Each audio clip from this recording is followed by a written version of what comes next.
স্বপ্ন বড় করো, পকেট নয়। এক গরিব ছেলে ছিল। তার স্বপ্ন ছিল অনেক বড়। সে বিজ্ঞানী হতে চাইত। কিন্তু তার পরিবারের আর্থিক অবস্থা খুব খারাপ ছিল। বই কেনার টাকা নেই, ভালো স্কুলে পড়ার সুযোগ নেই। বন্ধুরা তাকে নিয়ে হাসতো, বলতো, তোর পকেট ফুটো, তুই নাকি বিজ্ঞানী হবি। ছেলেটা দমে যায়নি। সে জানতো, স্বপ্ন পূরণের জন্য পকেটের জোর লাগে না, মনের জোর লাগে। সে লাইব্রেরি গিয়ে ঘন্টার পর ঘন্টা বিজ্ঞান বিষয়ক বই পড়ত। পরিত্যক্ত জিনিসপত্র দিয়ে ছোট ছোট মডেল বানাতো, পরীক্ষা করত। রাতে তারার দিকে তাকিয়ে ভাবত, একদিন সেও নতুন কিছু আবিষ্কার করবে।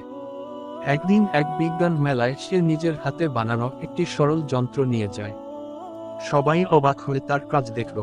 তার জ্ঞান আর প্রবল ইচ্ছাশক্তি দেখে একজন বিখ্যাত বিজ্ঞানী তাকে নিজের অধীনে কাজ করার সুযোগ দিলেন।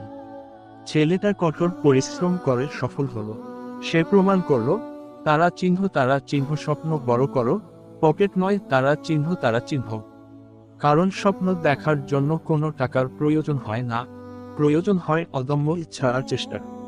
তোমার পকেট হয়তো খালি থাকতে পারে, কিন্তু তোমার স্বপ্ন যদি বিশাল হয়, তবে একদিন সেই স্বপ্নই তোমার পকেট ভরিয়ে দেবে।